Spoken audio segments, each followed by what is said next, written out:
30 years after it was discovered, AIDS, HIV continues to cut a swath through our community, actually the entire world. And so tonight's guests are going to answer the question, what does Project Runway have to do with AIDS education? Welcome, Mondo Guerra and Duane Cramer. I'll let you take that since you're, would you call you a Project Runway survivor or veteran? I would call myself an alumni, actually, and a winner. Oh, there you go, there you go. Yeah, I guess what it has to do with Project Runway is that, you know, in an episode in season 8, I revealed my HIV status. I had been keeping it a secret for 10 years. And through this challenge, it inspired me to set free this truth, which was me being HIV positive.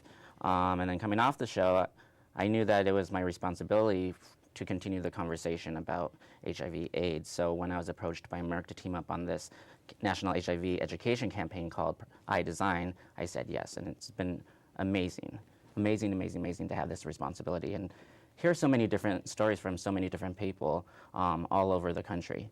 So iDesign is really a campaign that is empowering people living with HIV to take a tailored approach to managing the disease by having an open dialogue conversation with their doctor. Mm-hmm. Now, Duane, we've known each other for a long time. I won't even pretend that we hadn't.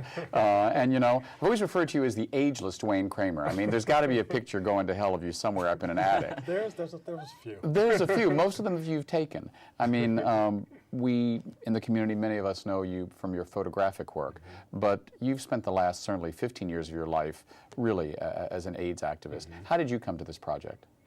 Well, as you know, my father died of AIDS 27 years ago, and at that point, initially I was really had a lot of shame and guilt around that and didn't talk about it. And then when I became HIV positive, I realized that it was really my responsibility to really talk to people and to be open and honest about my situation to hopefully stop new HIV infections and to inspire and to empower those living with HIV to be open and honest and healthier. So really coming and teaming up with Mondo and Merck on Project iDesign, it's like a really logical progression of the AIDS activism and work I've done.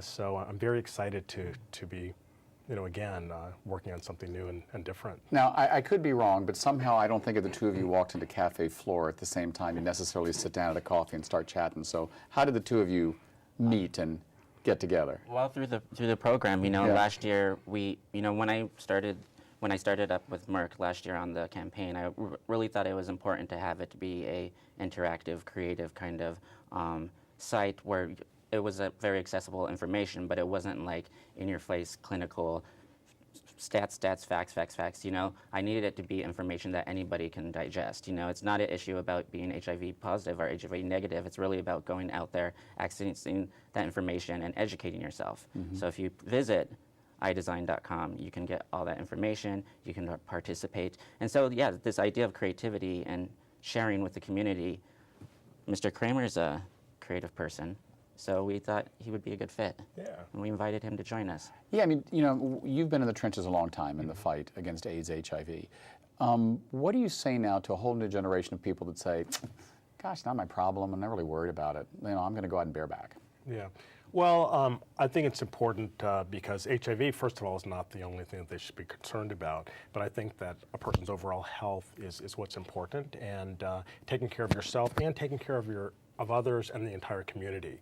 So that, again, is one of the reasons why I'm glad to be part of Project iDesign, because this is really, again, raising the awareness around HIV and AIDS. It's really raising the awareness around taking personal responsibility and having really great relationships with your doctors in order to lead, you know, healthier lives. So the iDesign is not just about the type of people that are out there speaking about this work. It is about, in a sense, saying, I design my life, I design my own therapy? Yeah, you know, I mean, we all have people in our lives that really care about everything that we do in every situation, whether it's a mother or father, a lover or brother or sister or a friend.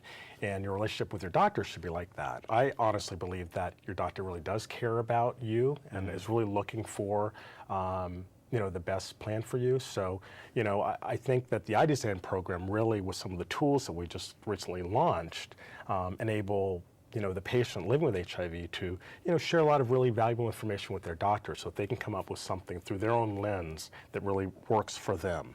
And to really look at things, manage things such as their viral load, their CD4 count, other side effects that they might be having, and any other health issues such as cholesterol. Right. So the more open and honest one can be with their doctor, the better, their plan and their program should be able to work for them. Right. Now, the funding for this program comes entirely from, or the majoritively through Merck? The funding comes from Merck. Merck. Yes. And so what is the relationship? I mean, certainly there was a time, there's that film that's very popular now, How to Survive a Plague, when pharmaceutical companies were the enemy. Right. And so why is Merck involved, and how as HIV positive men does that make you feel? Having a pharmaceutical company fund something like this? Well, for me, personally, it was an opportunity to continue the conversation, like I said. It's a unbranded campaign, and it's not information. Like, I get that question quite a bit, too. Like, how do you feel like working with Merck? It's fine. It's been a pleasure, Like, I post the information on my Facebook, and there people are, like, so impressed as how Merck has evolved and kind of have been, are thinking forward.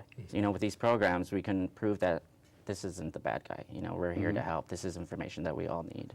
Yeah, and really to build on what Mondo's saying, I mean, and being involved in the fight for the past nearly 30 years, Merck's always been on the forefront of, on the treatment side, but also on the support side. I mean, they have backed and support so many different organizations, and this, again, was just a wonderful opportunity for us to work together, and it's not about, a specific treatment plan, it's about the overall health of the community with a focus on people obviously living with HIV. So when you came out on national, international TV, big statement, people watch, like, wow. What did the producers think? Were they like, Mondo, I kind of wish you'd given me a bit more of a heads up on that No, one. honestly, I told them that I wasn't ready to talk about it because it was a weird challenge. My mom came out, and it was like the parents were there, and so I was already nervous about that. She hadn't known. I told them I'm not going to tell her. But when I did come off the runway, it was, I went upstairs, and the producers come out from behind the curtain, and they're like bawling. They're like crying. So it was really a moment.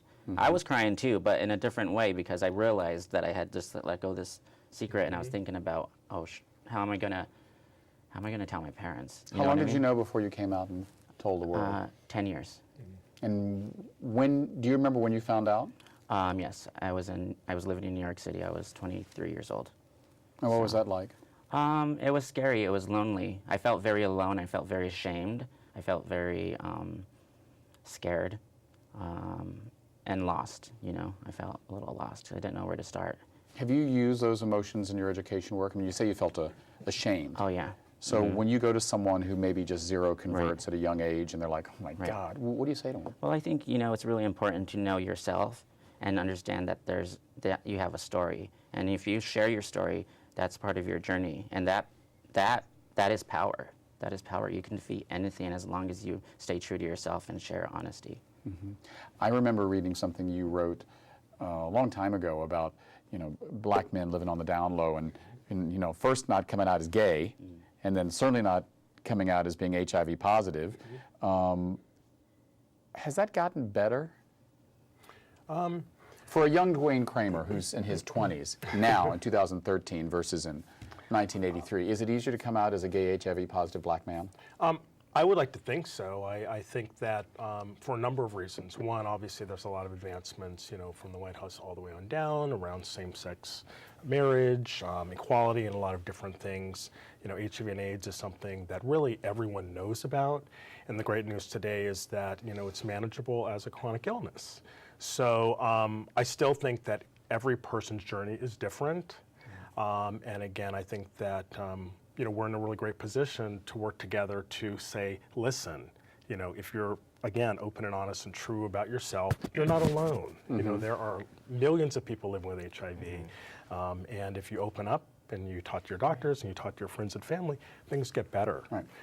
And I think, I always tell the students that I mentor, if I are having a conversation with them, I tell them, take this information, talk to somebody that you don't think understands or knows about it, and pass that information on to them. They're the people that need to know. It's really about communicating and keeping the conversation alive. Right. Now, in the kind of dark days of the AIDS epidemic, late 80s, early 90s, if you lived in San Francisco, you couldn't go past the store without there being a poster or a flyer or a bag of free condoms. We didn't have the internet. We didn't have iPads. We didn't have iPhones. Now we've got all this technology.